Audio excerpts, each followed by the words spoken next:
How often do you distract with yourself with endless notifications or noises that sometimes we have in this hectic and everyday life?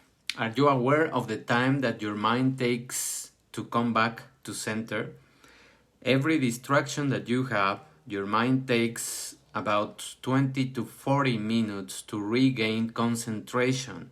So, in spite of not handling well your attention, you are losing time also in the period that you are going to concentrate again.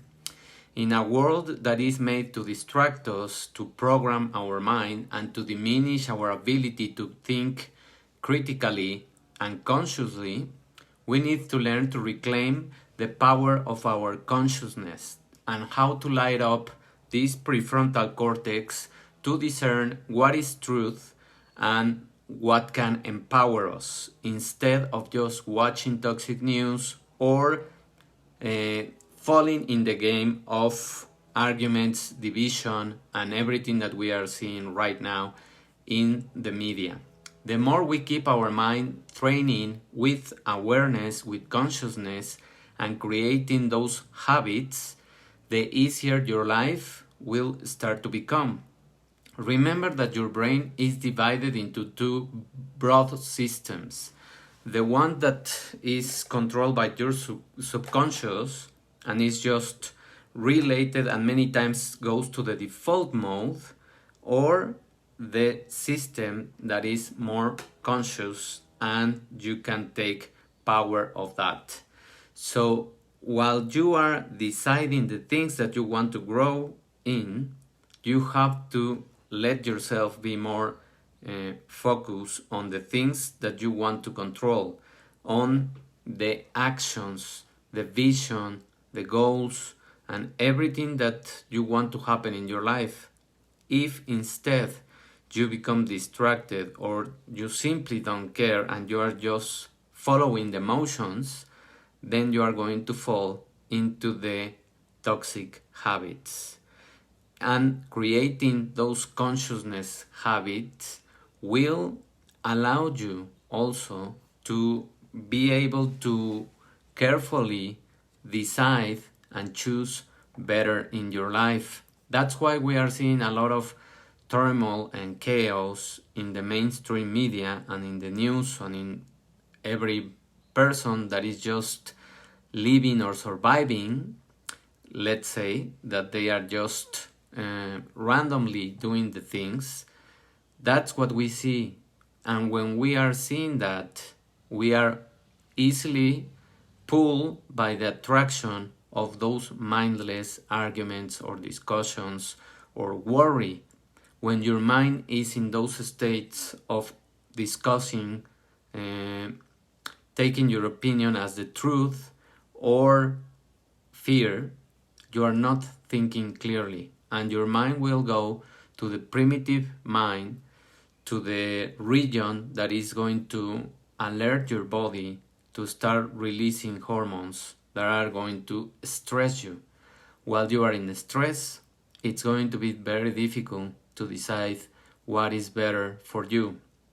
Either caring for your immune system, either working with your nutrition, with your emotions, with your time to relax and reflect, or simply take the shortcut of pills, vaccines, and all of the external things and keep on going. Keep on eating poorly, keep on not regulating your emotions, and keep on doing the things that are going to affect your life, like discussing mindless arguments, like having also toxic relationships, and going with your vibrations to lower them down and creating chaotic state inside of you. All of those chaotic states are going to deplete your immunity.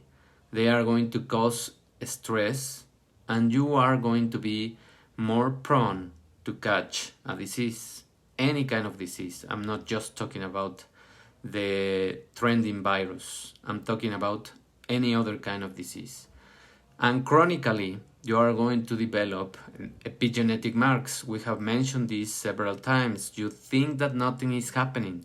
You think that you are just surviving. You think that you can just inject something or take a pill for everything, and that's the solution. That's what you think.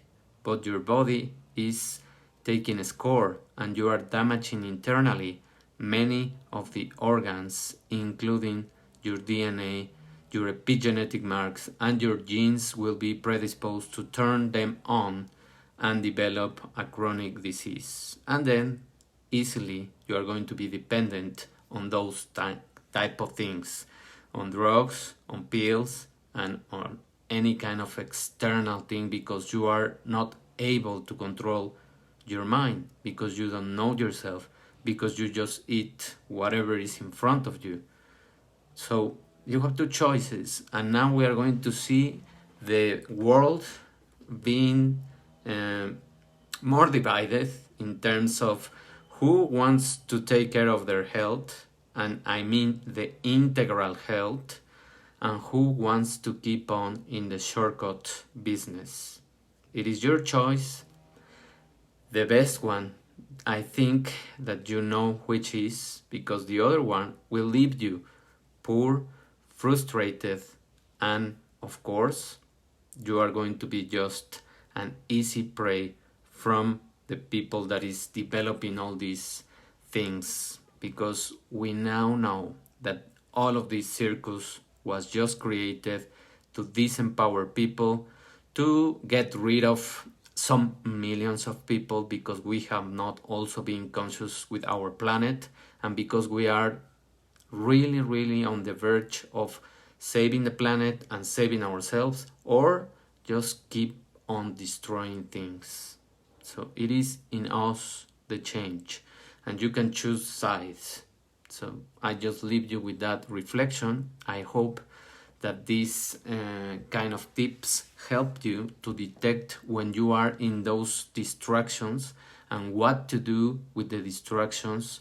What are 3 simple things that you can start doing to control your distracted mind or your default mind? 1, meditate. What is meditation? You don't have to be a monk to meditate, and you don't have to be without any thoughts to meditate. You just have to relax your mind and let the thoughts come and go, and concentrate either in peaceful music, guided meditation, or silence. Whatever it is that works for you. And you can even do it while moving. If you go to nature, if you have any kind of park or nature place where you can just listen to the noise of the birds and the trees and the wind, go with that and use that silence or those nature noises to let your mind go, relax. That's the idea, to relax. The other thing that you can do is journal. Start writing the things that you worry about, and you will handle the things better because you are seeing them in paper, and you will see how unconscious you are thinking and how easy you are to being distracted. And finally, look for time to exercise. All of those things are going to empower your attention in order to drive your productivity and move your life into the path that you want. Thank you for paying attention. We'll see each other on the next week, and we will have a new episode of the podcast this Friday. Thank you. Have a wonderful afternoon and rest of the week. Bye.